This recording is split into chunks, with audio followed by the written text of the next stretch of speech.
and welcome to the World of Football show here on Sports Tonight Live. I'm Mina Rzouki and I'm joined by my usual co-host, Gabriela Marcotti. How are you, Gab? That would be me. I'm very well, thank you. And of course, we have a new guest with us today, in case you haven't seen already. We've got Paul Serres, commentator from Perform. How are you? Very well, thank you. Cheers. Okay, so much has happened this week from across Europe. We're going to be starting off, though, with England. I know that's rare. We hardly ever speak about the English game. But we're actually speaking about the national team because Roy Hodgson is now the only candidate approached for the job. A bit of a snub for Harry Redknapp. Now, guys, I want your opinion about this. Did you see this ever happening, or is this the right choice? Well, I think once the FA had sort of decided it was going to be an English manager, you kind of restrict the list a lot. And it's in a situation where it's either going to be Harry Redknapp or Roy Hodgson. Redknapp seemed the obvious choice. He was doing much better in the league. He'd made it very clear that he wanted the position. He's extremely popular with the media and the fans, whereas Roy Hodgson, at the time, certainly was still seen as tarnished by screwing up Liverpool. Who would be your choice, though? I think you have to go with an English manager. It's just my belief. I think you should. But what you should do, of course, is, as you know, I don't think they should have ever got rid of Capello in that way. But and I've especially done it without having a plan. But what I would have done here is I would have simply gone to Spurs straight away and said, can we borrow Harry for the World Cup? In other words, name him interim manager for the World Cup in the same way that what Scotland did with Ferguson back in 1986. And if you do that, you sort of take the pressure off.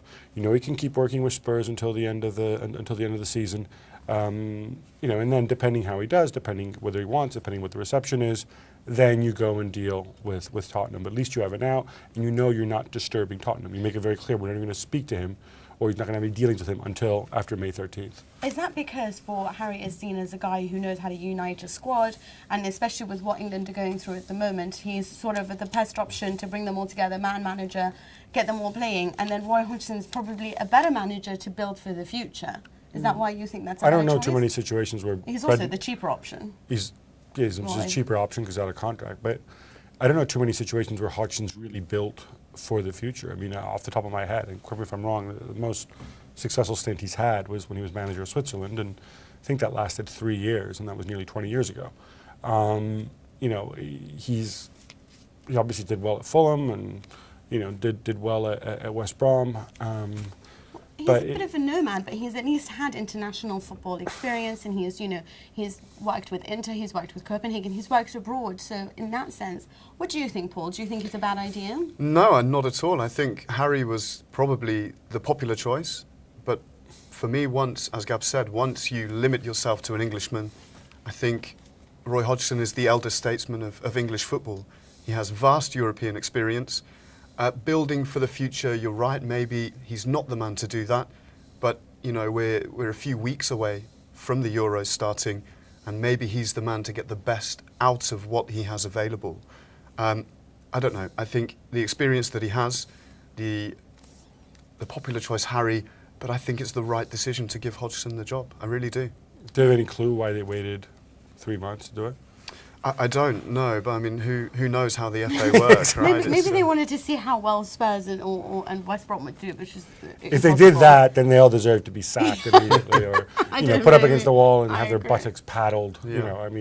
Because it would just be a further level of. I mean, if there is some explanation for why they waited this long, then fine. But I refuse to believe it is what you just said. I know what you mean. That would be so It's just bad. It would be embarrassing. But another coach in the news, of course, is Guardiola, and his decision to leave Barcelona after, it's almost like the end of an era, 4 years and so many trophies later. I was really sad to hear the news because I feel like he is La Liga, he is Barcelona. I mean, this is how I've come to see him now. You've got to be careful saying that. You're going to have the Mourinistas on coming after you. Yeah, that is true. I mean, people can't decide yet whether I love or hate Barcelona, but what do you think about this? Do you think it was time for him to go, or do you think that he's just exhausted now and having to deal with Mourinho on a daily basis now? It's just too much to bear. I mean, he's been hugely successful, and the team that he has inherited and added to have been, you know, a joy to watch over the last 4 years. A chance for 14 trophies, I think, if they beat Athletic in the cup final. Outstanding coach. I think they were hugely successful before Pep. Karanka said this week something, you know, a similar kind of thing, maybe not Such a as diplomatically, but I think they were very successful before Guardiola. They will continue to be very successful after him. And, you know, you just begin to think that maybe the story of Pep and Barcelona is not over yet. Maybe one day in the future. But you think he can go back? Well, it's certainly a possibility. I mean, he was a ball boy at the club and in the youth systems, in the academy, all the way through to captaining the team. Can you guys think of a 4-year stint of any manager anywhere in the world ever that's been better or more successful? No, I can tell you about great managers, but nothing as successful as this, never. Yeah, I mean, Trapattoni's era was quite something, but it wasn't ever as successul as this. But yeah, you didn't win 2 European Cups in 4 years, or even 3 league titles, and well, you may have won the 3 league titles in 4 years, but to go with it, to have this incredible resonance. I mean, he sold the Barcelona identity, the Barcelona brand, or rather, he sold what Barcelona want us to think that their brand is. He sold that image perfectly and in a very genuine way. I think people forget a lot about what Rijkaard did for Barcelona, and he sort of worked off a great foundation. But no, but I'm just more interested in the way like sort of Barcelona became synonymous for sort of a right way of playing football. Not more than his result. I agree with you. I mean, I think it was something of the 11 players who started in the Champions League final against Manchester United. 7 of those predate Pep at the club. So, you know, you're right. He had a tremendous foundation, which you start with. His era, of course, coincided with Leo Messi's development into one of the greatest ever. But I just thought that image-wise, as sort of a spokesman for a certain kind of aspirational ethos, almost utopia to some people, he was a perfect guy. And in some ways, he was really one of the very few people who could have pulled it off. I don't know that an outsider could have come and pulled it off. No, I agree with you. We do have a Skyper with us today, and it's not La Liga. We have Kieran Canning with us today, freelance football writer. Hello, Kieran. How are you? Hi, I'm good. Nice to speak to you. Nice to speak to you too. I wanted to ask you about, of course, they announced that Tito Vilanova will be taking over. Now, what has been the reaction in Spain to this new, to the announcement, really? I think there was somewhat of a surprise how quickly the story moved from Barcelona going out of the Champions League, and then all the rumours about Guardiola definitely deciding to leave. But I don't think many people were expecting the announcement so quickly, basically at the same press conference. But I heard a little bit what you were speaking about there just a couple of minutes ago, and it is a very Barcelona move to promote from within. You see the team that's become so successful, so much of that's been based on promoting young players from the academy, and even Guardiola himself came from the Barcelona B team. So I think that's very much tying in with the philosophy of the club, the philosophy that Villanova and Guardiola share. And I think it's their way of trying to maintain the success of the past 4 years. They don't want to bring in a new coach with maybe a different philosophy or wanting to bring in his own players. Villanova has been there throughout the success, has been a big part of that success, and the players have reacted very favourably to it, and I think that's what they were aiming for when they've appointed them. Kieran, I just wanted to ask, because obviously Tito Vilanova, as you said, he was Guardiola's number 2. He himself is a guy who came through the ranks at Barcelona and obviously didn't have as good a career as a professional. But he's a cancer survivor, and he's also somebody who had this bizarre spat with Mourinho with the eye poking in the summer, which it's funny to a point. I kind of feel that if Mourinho does this again, Villanova might just want to turn around and turn Mourinho into a little puddle of oil, but that's just me. But have they moved on from that? I mean, is it the kind of thing that's never spoken? As I understand it, like, Mourinho never apologized, and is he the kind of guy who bears a grudge? And the other thing, that's probably my key question actually, is from what I understand, Guardiola's tactician. He had a lot of input on how the team set up and whatever. A lot of this evolution, a lot of this sort of tinkering and development that Guardiola did with three at the back and Sask in the front three and so on. Is this Villanova's handiwork, and should we expect more of this? Let's go for your first question. Yeah, sorry. I don't think anyone really knows, because we've never heard anything from Villanova. We don't know if he's the kind of guy that's going to bear a grudge. I think the interesting change in the dynamic will be almost from Mourinho's point of view, because he was very dismissive of Villanova after that incident and claimed that he didn't even know who he was, and made a very sort of disrespectful joke based on his first name, where he changed it for a bit. But so from that point of view, we don't know. We'll have to wait and see how it develops. The interesting point for me is when you're talking about obviously he's come through a serious illness, and now thankfully everything seems clear on that front. But the fact that Guardiola has decided to leave because the pressure is so intense of being Barcelona manager, and someone like Villanova hasn't had the career that Guardiola had in terms of playing for top flight European clubs. He hasn't been exposed to that pressure, that constant daily facing up to the media, having your decisions questioned as a player or yet as a manager. So that'll be interesting to see how that develops. As regards the second point, he is very much sort of ideas man. One of the things that Guardiola always points out to is how he designs all their set pieces and things, and there's quite often been celebrations on the bench where Guardiola will point to them if he ever score from a set piece.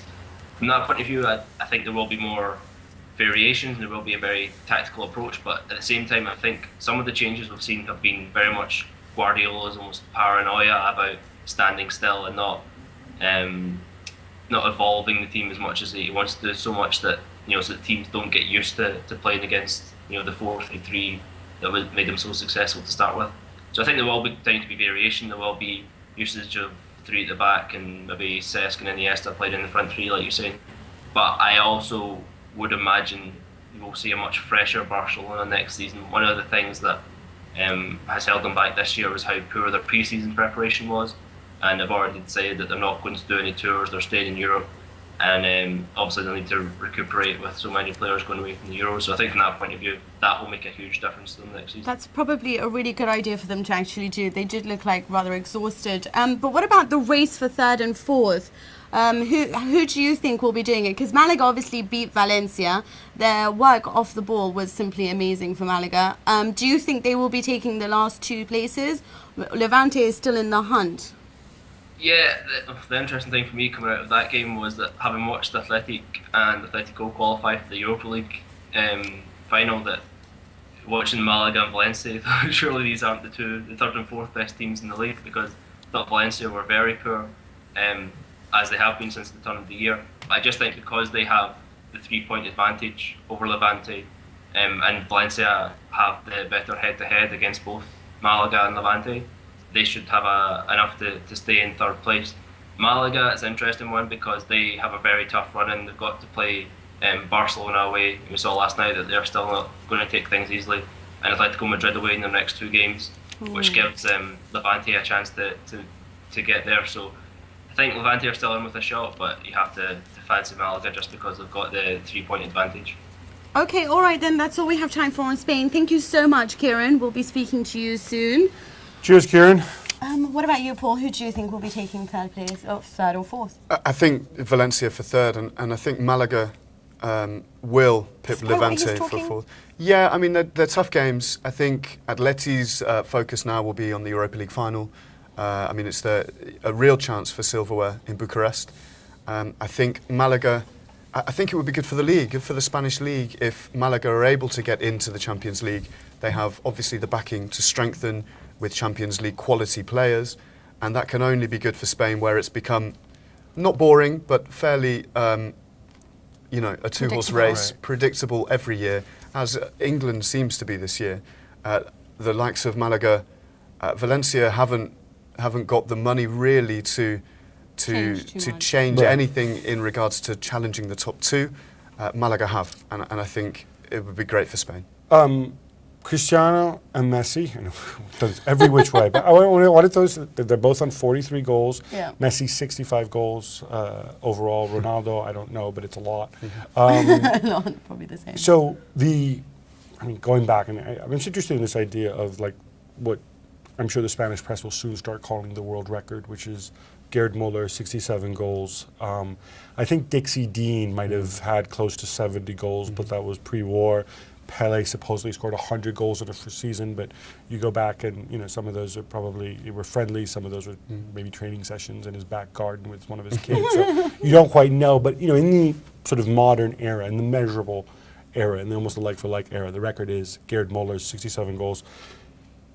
Would beating that, how do you guys see that? I mean, contextually, Messi beating that record, is it significant, or is it all apples and oranges? Or is maybe Messi achieving this, even though he will have played more games than Gerd Muller, he's probably playing against tougher opposition than Gerd Muller was? I think whatever way you look at it, Gab, it's an incredible achievement for Messi this season. But you have to think, where does he go from here? I mean, he's breaking records left, right, and centre. Also Ronaldo. And Ronaldo as well. I mean, the race for the Pichichi is almost more interesting now than the race for the title. And they are poster boys for their respective clubs. They are. And it's absolutely fantastic to watch the likes of Leo Messi and Cristiano Ronaldo every week just do it over and over again. But they're also lucky to be surrounded by such amazing squads that help them become the best that we've seen. But that is all we have time for on Spain. Do catch us after the break when we'll go over to Italy, my favourite league.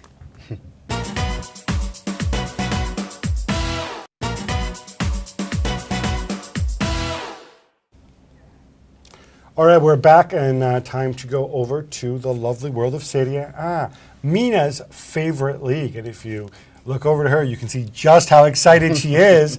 And Mina, I suspect part of it has to do with the fact that things are going great for the team you support. And I forget who it is. So let's start instead with Milan.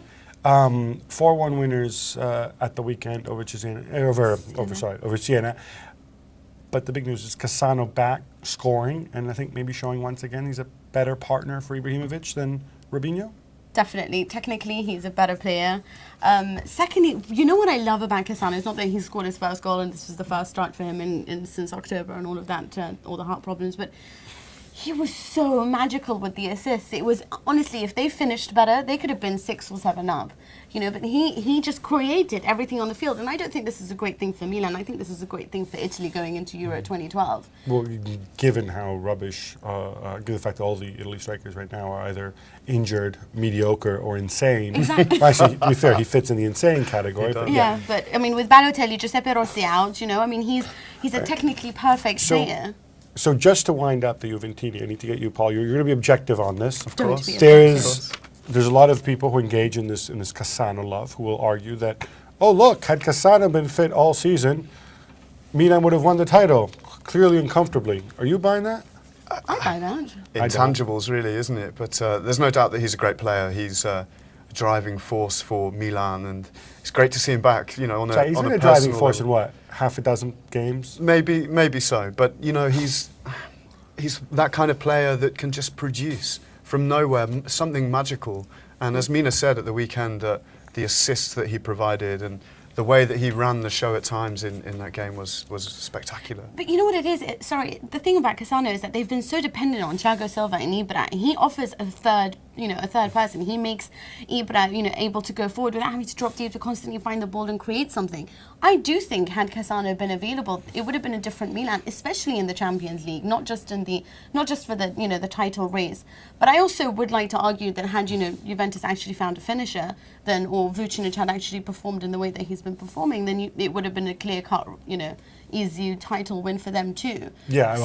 I will give you that one. If instead of flushing Mari down the toilet on Elia and Krasic, you'd gone out and signed Sergio Aguero, then it would have been different. But of course, if my aunt had wheels, she'd be a bicycle.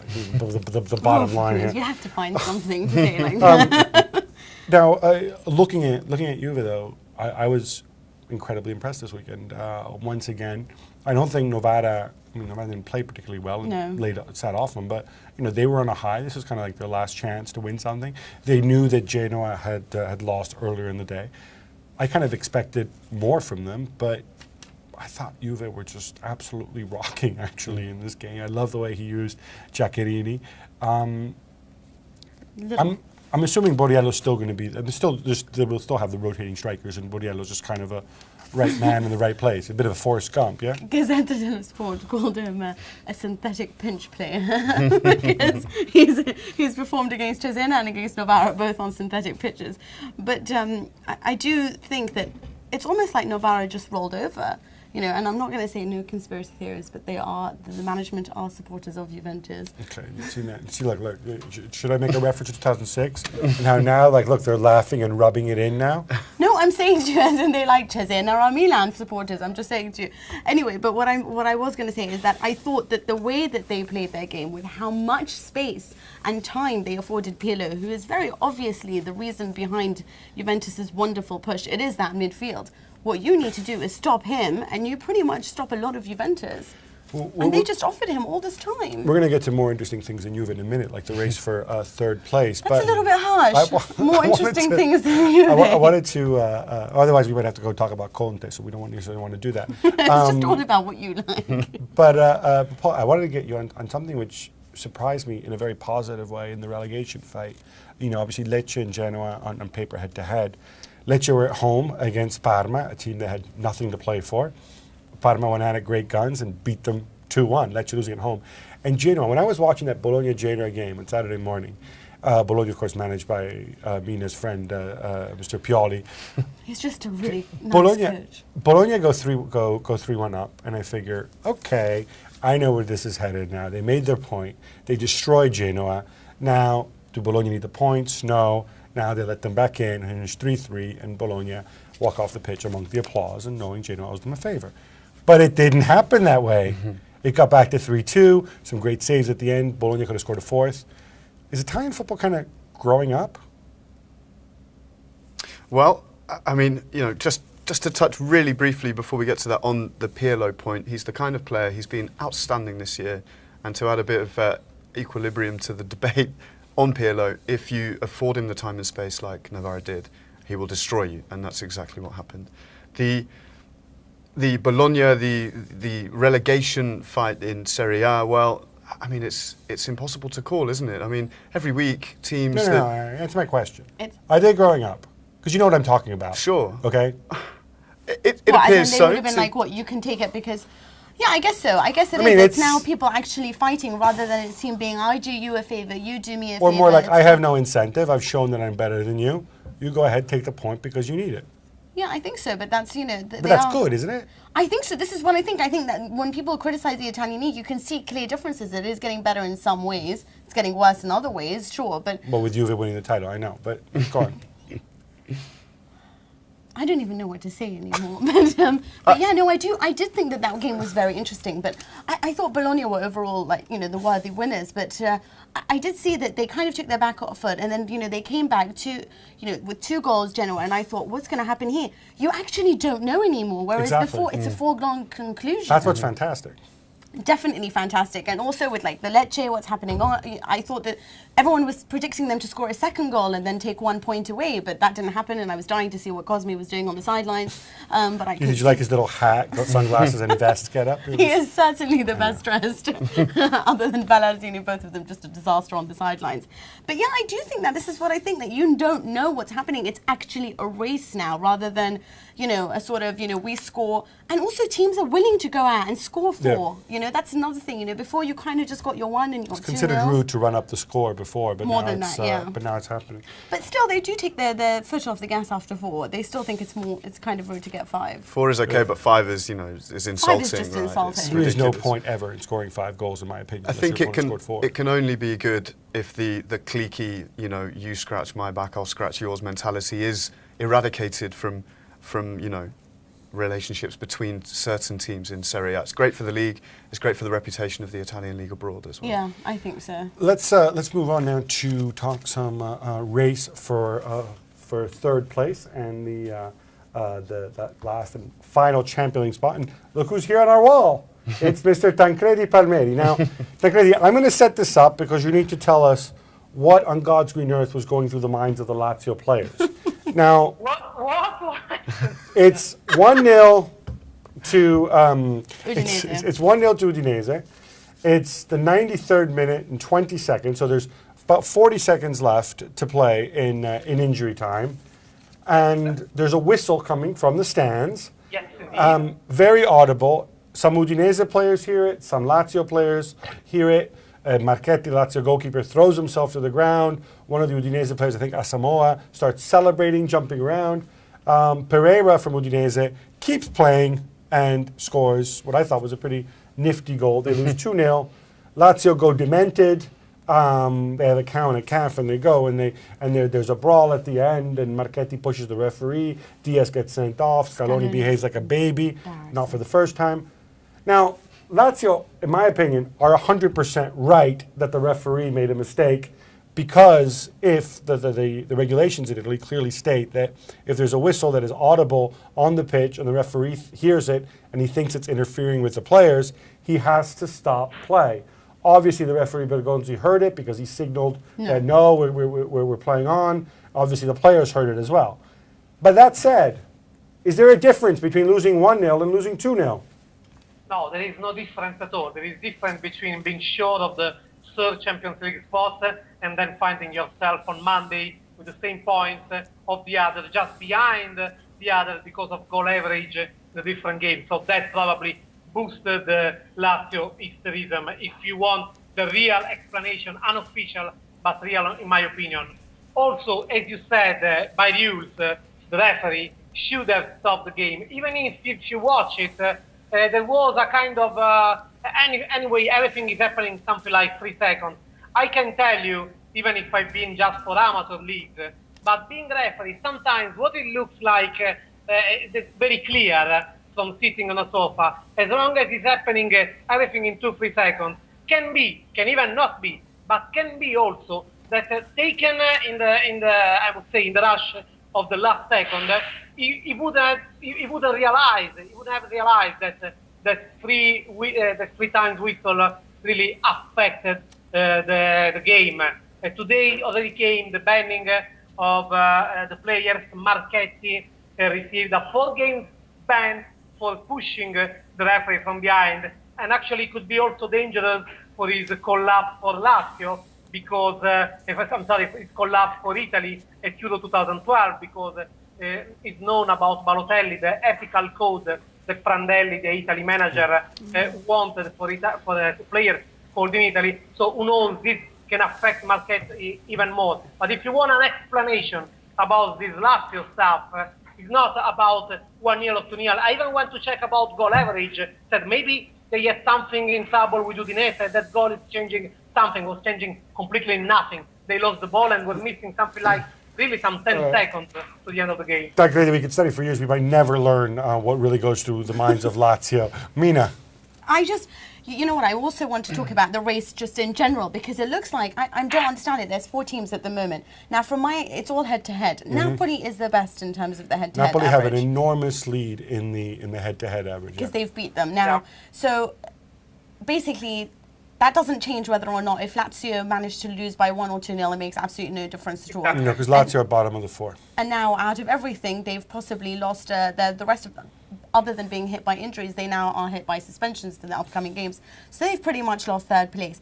Who do you think, now with Inter coming back, I know that you're not a big fan of Stramaccioni. Well, I mean, I don't. But do you not think... I'm going to wait and see how he does. Okay, but I want to discuss Stramaccioni for a second. I don't know how you feel about him, but you guys make fun of me when I tell you that I think he's really great. Did you not think that his substitutions were very good against Cesena when they were losing 1-0? He made the right substitutions. Do you not think that they started creating more, playing better? Do you not see a better... Or was it a case that he put the wrong lineup initially? Fine, you can say that. There are lots of people who bring on the wrong lineup, but you've got to be able to change that. Tancredi, tell us how good Stramaccioni was against relegated Cesena. Oh my God, I love that you make it like that. It's so mean. I was there at the stadium, and honestly, even if I read a lot of people saying, oh, there were so many chances, I can't understand why Inter is not winning this game. Honestly, there was one huge, gigantic chance for Pazzini that even just blowing on the ball would score. But apart that, Inter, yes, was playing better than Cesena. Well, but wow, what a surprise. Just relegated 4 days ago, but was not really pushing as someone that. No, you make fun of Cesena, but they pushed Juventus to the 80th minute. Yeah, no. I'm not making fun of Cesena. I mean, I'm saying that for a team that is fighting for life because can be back on Champions League race, and for a team that just 4 days before he lost any hope because it's been relegated, there was nothing impressive in that game. Inter was playing better, but not that better, not eating out the grass, not saying, okay, in half an hour we win this game and then we will rest and think about the next one. Honestly, not at all. And I was expecting that the manager would push more in some way, would push the player to say, hey guys, there is no tomorrow, now, and not even at the last minute, now in the first half. Waited to concede the goal to Cesena. So basically, you don't think that Inter's going to make third? Well, at this point, with all that happened in this season, in Serie A, in Champions League, doing a prediction is kind of suicide. But all in all, I must say that Napoli, in this moment, got a better mix of form and calendar. Calendar is the main point. Even if I should say that Udinese got something like, got depth with luck. I mean, they had too much bad luck in some games. And my experience tells me that sometimes this bad luck is paying you back at the end of the season. I know that of the four, we practically named every team that is included in it. But honestly, if you look at Inter playing with Lazio in Roma, playing the derby, Stamaccioni have team spirit, but yesterday, if it wouldn't be Cesena, they wouldn't have win. Tancredi, thank you so much. I don't agree. Okay. Mina doesn't agree, but What a surprise. Exactly. Paul, we need you to weigh in about who's going to finish in fourth. Now, I have very clear ideas because there's one team that, as we said, so third, is sad days, but has a much better calendar than the others. And at the weekend, scored 2 fabulous goals and drawing 2-2 against Roma, a match in which I thought they were outplayed for long stints, but then jacked it up when they needed to and got a point. And that team is Napoli. Am I right? Yes, they'll finish third? I think it's between Napoli and... Oh, come on, you can't say... You sat on the fence before, right? Okay. I would go with Napoli. Napoli have got the favourable last 3 games. Udinese have got a fairly kind calendar as well. For me, the games that Inter have against Milan in the derby and then Lazio, I think they will struggle. But yeah, Napoli for me. Roma, of course, for them, alas, the dream is over. And it's a sad day, but not fully sad in the sense that Luis Enrique is still around, so there's still hope for next season. That sound you hear is Mina groaning. But I just never mind. Never got that anyway. You don't need to get a little... I like him, but I don't think he was the right option anyway in the first week. But the Luis Enrique experiment continues now. By the way, if you haven't heard, at the end of the game, the Roma Ultras called all the players over, except for Heinze, who was busy, and Boyan, who's too much of a little girl. And they all went under the stand, and the players heaped a mixture of abuse and encouragement. Most of all, they wanted to take responsibility. This has been going on for years. And personally, I think it's not a bad custom, although I'm sure many disagree with me. We'll be back after the break.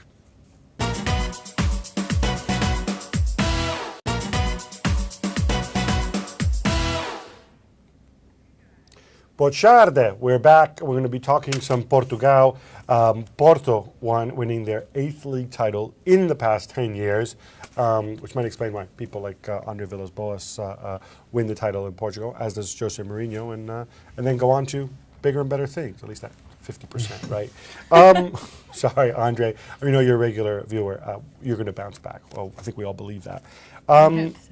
Union Leiria, incredible scenes. It's something that I don't know. I wish there was video of it. I'm told there isn't video of it because I would have just wanted to see what happened. A team stepping out on the pitch with 9 players and 8 players. Yeah. How do we get to this position? And no, they weren't all sent off in the dressing room before stepping onto the pitch. Paul, take it away. The picture behind tells its own story. I mean, there are a few missing there, right? But an incredible sequence of events. The players hadn't been paid for a number of months. They collectively gave their resignation into the chairman of the club, who said after the event that he hadn't received it in time and that the club would be taking measures against the players who he believes are still contracted to União. What's he going to do? Fine people he hasn't been playing? I guess so. How are you supposed to pay him? I'm not sure. To seek damages based on the damage to the club that has happened. I mean, there were supposed to be 9. There are 8 in the picture. The Malian midfielder turned up, found in the, this is just incredible, found a suitcase full of €6,000 in the dressing room, hot-footed it into a car outside with said suitcase, still in his kit, and then they had to play with 8 players instead of the 9. In terms of football, they held on for 45 minutes, and then they let one in before half-time, and as we know, that changes things hugely, and they lost 4-0 in the end. But at least they put out a team. If they were unable to do so, it would have been automatic relegation. I mean, it will probably be the case anyway, but it could have ramifications for the top of the league. They're due to play Benfica next week. And 4 of their players are actually on loan from Benfica, isn't that right? It's a mixture of youth players, a mixture of youth players and loanees from Benfica. But as Mina said, the title's over. I'm not sure how much of a difference it will make. Well, there is, but Benfica, Braga have lost 3 of their last 4, including Olhanense at the weekend on Friday evening at the Estadio AXA, which was a fantastic game for Sergio Conceição and Olhanense. They were a goal down at half-time and won it. Great scenes on the day of their 100th centenary, their anniversary, which was fantastic. But the 100th centenary would actually be the 10,000. Yeah, incredible. The oldest club around. They predate the creation of the universe. Exactly. We're joined by Tom Kundert from Portugal.net. Tom, we've had Paul here. We've had Paul just explain how this came to happen with Leiria, how there were only 8 people there. 2 questions for you. The Malian midfielder with a suitcase full of money, whose money was it, and then was it retrieved? And B, how widespread a problem is this in Portugal? Yeah, well, first of all, the story about the missing €6,000, that was put out by the president of União da Leiria, who's called João Bartolomeu, and he really is somebody who very few people trust, and so, you know, that makes a good story, this supposed 6,000 supposed player hot-footing it out of in a car in his kit with €6,000 in a suitcase. But you know, a lot of people. Also, Tom, what kind of people keep €6,000 in cash in a suitcase? And who can't pay the players? Yeah, I can't pay the players. That's what I mean. I mean, I normally think it's just sort of drug dealers, money launderers, maybe Mina when she dips out of the shops. He claimed it was to pay match expenses, but like you say, that's a bit of a strange way to pay match expenses, and it certainly wasn't to pay any of the players. He really is just nothing. He's just made himself a laughing stock, this president. He actually said before the game, these 16 players who unilaterally rescinded their contracts because they hadn't received payment for over 4 months. He went on a rant before the game saying, how can these players do this? We're going to take them to court. I mean, this just doesn't make any logic at all. He hasn't paid the players. You know, who wouldn't go on strike if they didn't receive a penny for 4 months? And so, you know, most people are just saying the sooner he gets out of football, the better. As far as your other question, unfortunately, this is maybe not quite so chaotic and manic scenes as this Sunday, but this huge financial woes in Portuguese football isn't an isolated case, far from it. There was actually the game before this Sunday's game was Leiria against Guimarães, and that was also brought into question. A lot of people thought that would be called off because Guimarães themselves, who are actually one of Portugal's bigger clubs, you know, outside of the big 3, them along with Braga are probably Portugal's best supported clubs. They've also had the same chronic financial mismanagement, and a lot of their players have gone 4 months without receiving a penny. So unfortunately, this problem is just rife in Portugal. Guimarães, of course, the club that sold Bebe to Manchester United for a lot of money. And lots of questions about where that money went as well. Well, let's not go there. We're broadcasting from England. It's illegal for us to question such matters. Didn't he say the club should quit professional football or something along those lines? Who, Bartolomeu? Yeah, Bartolomeu. Yeah, well, his... Or was he talking about himself? Yeah, exactly. I think presidents who, allow their clubs to get into this kind of position should definitely quit professional football. But, it's a real problem if Portuguese football has got some fantastic things going for it. Great, if you look at the size of the country, great youth development. Their clubs continually punch above their weight in European football. But the financial management of the game is definitely not one of their strong points. Just look at Liga, another example of this ludicrous decisions which are made. This was actually not Liga, this was more the Football Federation as a whole. Liga was one of the stages which was chosen to build a fantastic 30,000 stadium for the Euro 2004. They've got a beautiful stadium there with a castle in the background. Lovely place to go and watch football. Only problem is their crowds 1,000, 2,000. What's the point of having a stadium like that if it's just not going to be filled? So they couldn't afford the upkeep of that stadium, obviously, and they're actually kicked out of it by the local council, and they play 14 miles down the road at another town called Mourinho Grande. So it's just the whole organisation of Portuguese football leaves a lot to be desired when it comes to making these kinds of decisions. Sorry, just to clarify for those who are fans of the special one, the place where they play the football is called Mourinho Grande, not Mourinho Grande, right? Yeah, that's right.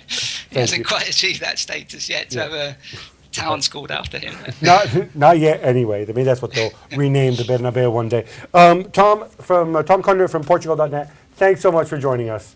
Okay, no problem. We have to just applaud Porto for doing that, because in February they were down by 5 points. Didn't think that they were going to manage to overturn it.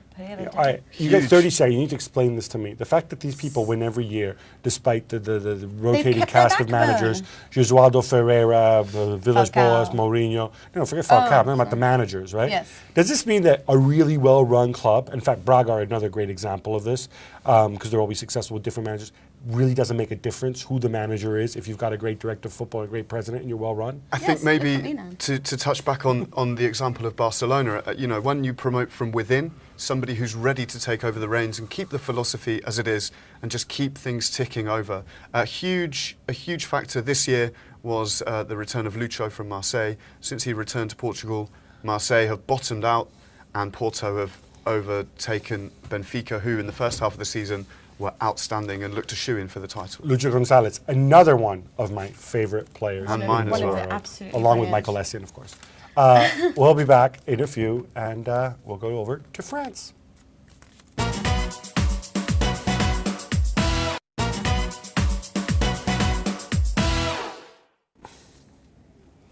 Hello and welcome back to the World of Football show here on Sports Tonight Live. Now we move over to France, and we're going to be discussing everything. Guys, I want to discuss Paris Saint-Germain, because now they're 5 points behind Montpellier. They lost to Lille, who is now only 2 points behind them in third, possibly could manage to take that last Champions League place away from them. And Carlo Ancelotti, who is their new coach, who took over in Christmas time after Antoine Kombouaré. Thank you. Was at the top of the table. Ancelotti took over. They're now second. They could well be third at some stage if Lille decides to take them over. I don't understand. Why take on someone who doesn't understand the league, who has a worse point per game average? Because they didn't know he was going to have a worse point per game average when they signed him. Right. Someone understand. He's at the top of the table. He's been voted, he's up for nomination for Manager of the Year or something like that. That's kind of a joke, because he's gone. He's not really eligible for it. It's kind of like a protest vote against what's happened. I guess what's happened to him. Okay. He was top of the league, but they were playing. They were playing badly, and there were serious issues with the team, and they thought Ancelotti could do a better job. Okay. That's why Kombouaré is gone. Why? They had tactics that were always the same. He always played the same formation. He stuck with the same guys. Okay, they weren't ticking as well, maybe offensively, but defensively they were very solid. Surely that they would. I don't think so. I think the fullbacks especially were all over the place. Worse than Ancelotti's made them even worse, though. I don't think he made them And worse. yet, He what I tried to don't make them understand- better, but they weren't that good. But I mean, Yeah, but he's starting again when it's too late to start scrapping what's been happened and try to reinstate a new defence line and get them to change positions and substituting different formations, different starting 11s all the time. Moreover, what I don't understand is that all there's reported press that they're interested in Kaká, they're interested in Luis Suarez. and Modric. I can understand if they go for a striker because they need a striker and they need defence, but again, more creative talent in the version of Modric and Kaká. I might suggest that the way the transfer market works is you have agents who say, look, these guys have a lot of money, and because they're from the Middle East, we also assume that they're not very clever. So we're let's going to go pump and them with creative talent. No, It's like let's they have go and Walter Sabatini working for them. Stop it. You see all those cheap digs at Roma? Do you want to stick? I can't stick up for Ancelotti here because of the conflict of interest. So, would you like to stick up for Leonardo and Ancelotti? Please, remembering that stick they're up for handsome Ancelotti. and good people, that they're warriors of the light? Well, I like Ancelotti more than the others. Koundé did an okay job with what he had available. You know, he's not the kind of name, the kind of coach that's going to. Kaká is another one they're interested in apparently this summer. Kaká and Modric. You know, Ancelotti has the kind of gravitas to sign these kinds of players, and that's what the owners of Paris Saint-Germain want. Clearly, Koundé, I mean, the statistics tell you everything. More points per game. They were top of the league. They had a lead at the top. The powers that be at Paris Saint-Germain changed things, and it hasn't worked for them this season. But is it a case of they thought that that Ancelotti brings in the X factor, the big name to a big club that they want to try to make? So they actually didn't really think about this very intelligently when they thought. I disagree here. Obviously, it hasn't worked out, but sometimes you do things for the right reasons. There is a good plan in place, and it simply doesn't work out because this is football, and you have to go and play the games, and sometimes, you know, and it's a percentage game, and anything can happen. Okay. But I think Ancelotti completely made sense. They had a lot of huge egos. In the middle of the season? They had they assumed... The timing I'm was sorry, was as in, poor. wouldn't you... I can understand why if they Koundé won the title, it would have been much more Why not give him a difficult to year send him and away. then bring in Ancelotti? Because they figured that they were going to win the title. They figured that they were so much better than everybody else. And early on in the season, I mean, I'm sorry, Koundé had a good record, but I saw PSG getting thoroughly outplayed and then simply having Nene dribble 4 people and bang in the top corner. Nene, who's now benched all the time, who's probably one of their best because players. he shoots on goal every time he sees every time he's on the Individualistic, pitch. but still one of their best players. Okay, but the point is they were playing badly, and they thought, all right, even with us being so bad, we're still going to finish first or second this year. Let's bring in Ancelotti in January because otherwise he'll be snapped up by somebody else. He's the guy we really want, and we really wanted him in the summer as well. And he can manage the squad. He can take us forward. He'll have 6 months to learn. Worst case scenario, we finish second, and then next season he'll have a better sense of the league, and we're going to do much better. But they still assumed that they were going to win the title because everybody else was so terrible. Nobody could expect that. You know, Montpellier's annual budget is less than the cost of your wristwatch, Mina. So they assumed that they were just going to fall What are all apart. these digs about me spending so much money? Okay, on it's less than the clothes? cost of my wristwatch. There you go. You know, I mean, we could talk It's 2 probably. million, it's a lot of money. We could talk about Paris Saint-Germain all day, but hats off to Montpellier. They've been outstanding in recent weeks. Belanda is a huge talent. Olivier Giroud has been called up to the France squad. Scored his first goal for the national team against Germany. He looks a shoe-in to play up front in the Euros in the summer. You know, they've chipped in with goals from everywhere. Utaka, Camara have scored. Yanga and Biwa at the back has been outstanding for Montpellier. I covered them at the Velodrome a couple of weeks ago. They were fantastic, and you know, it looks very much like they're going to go on and win the league, and they deserve it. They've been excellent. Well, they deserve it, they don't deserve it, no one's going to know, but that's all we have time for on the World Football Show today. Thank you so much to Gabriella Marcotti and to Paul Saras. But we'll see you next week, same time, same place, same football chat. See you then.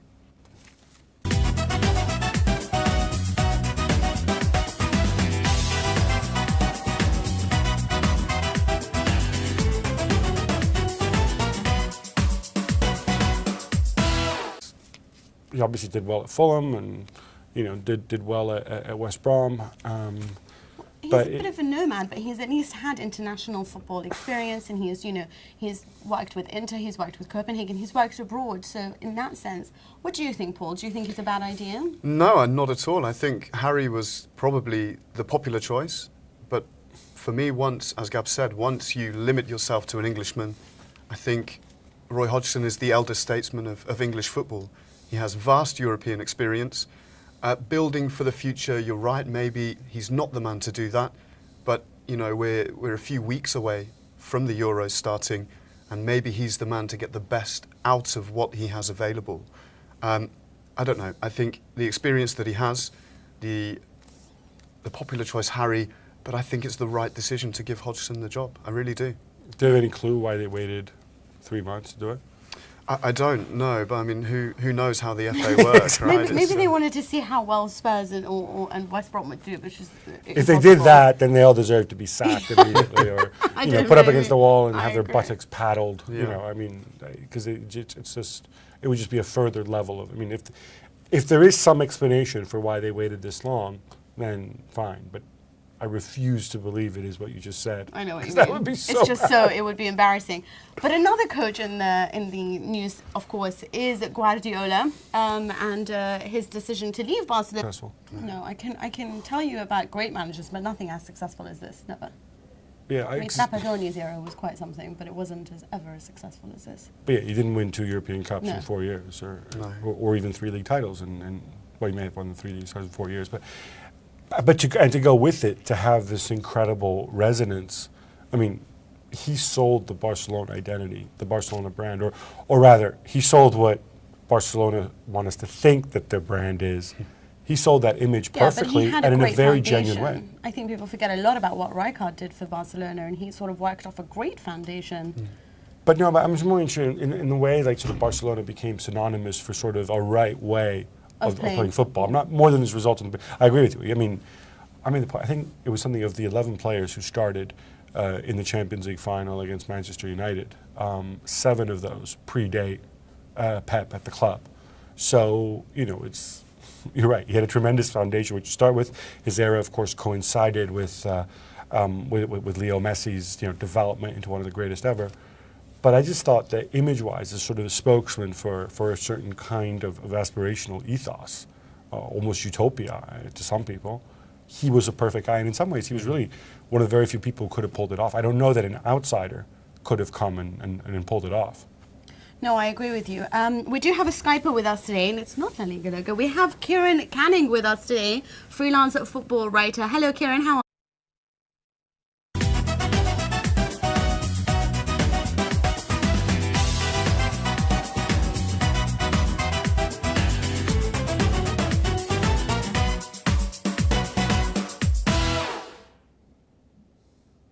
Hello and welcome to the World of Football show here on Sports Tonight Live. I'm Mina Rzouki and I'm joined by my usual co-host, Gabriela Marcotti. How are you, Gab? It would be me. I'm very well, thank you. And of course, we have a new guest with us today, in case you haven't seen already. We've got Paul Serres, commentator from Perform. How are you? Very well, thank you. Cheers. Okay, so much has happened this week from across Europe. We're going to be starting off, though, with England. I know that's rare. We hardly ever speak about the English game. But we're actually speaking about the national team because Roy Hodgson is now the only candidate approached for the job. A bit of a snub for Harry Redknapp. Now, guys, I want your opinion about this. Did you see this ever happening, or is this the right choice? Well, I think once the FA had sort of decided it was going to be an English manager, you kind of restrict the list a lot. And it's in a situation where it's either going to be Harry Redknapp or Roy Hodgson. Redknapp seemed the obvious choice. He was doing much better in the league. He'd made it very clear that he wanted the position. He's extremely popular with the media and the fans, whereas Roy Hodgson, at the time, certainly was still seen as tarnished by screwing up Liverpool. And after, wow, it's almost like the end of an era. 4 years and so many trophies later. I was really sad to hear the news because I feel like he is La Liga. He is Barcelona, you know. I mean, this is how I've come to see him now. Probably you've got to be careful saying that. You're going to have the Mourinhistas on coming after you. Yeah, that is true. I mean, people can't decide yet whether I love or hate Barcelona, but what do you think about this? Do you think it was time for him to go, or do you think that he's just exhausted now and having to deal with Mourinho on a daily basis now? It's just too much to bear. I mean, he's been hugely successful, and the team that he has inherited and added to have been, you know, a joy to watch over the last 4 years. A chance for 14 trophies, I think, if they beat Athletic in the cup final. Outstanding coach. I think they were hugely successful before Pep. Karanka said this week something, you know, a similar kind of thing, maybe not Such a as classy diplomatically, but I think they were very successful before Guardiola. They will continue to be very successful after him, and you know, you just begin to think that maybe the story of Pep and Barcelona is not over yet. Maybe one day in the future. But you think he can go back? Well, it's certainly a possibility. I mean, he was a ball boy at the club and in the youth systems, in the academy, all the way through to captaining the team. Can you guys think of a 4-year stint of any manager anywhere in the world ever that's been better or more successful? You know, who would be your choice though? I think you have to go with an English manager. It's just my belief. I think you should, but what you shouldn't do, of course, is, as you know, I don't think they should have ever got rid of Capello in that way. But and I've especially done it without having a plan. But what I would have done here is I would have simply gone to Spurs straight away and said, can we borrow Harry for the World Cup? In other words, name him interim manager for the World Cup, in the same way that what Scotland did with Ferguson back in 1986. And if you do that, you sort of take the pressure off. You know, he can keep working with Spurs until the end of the season.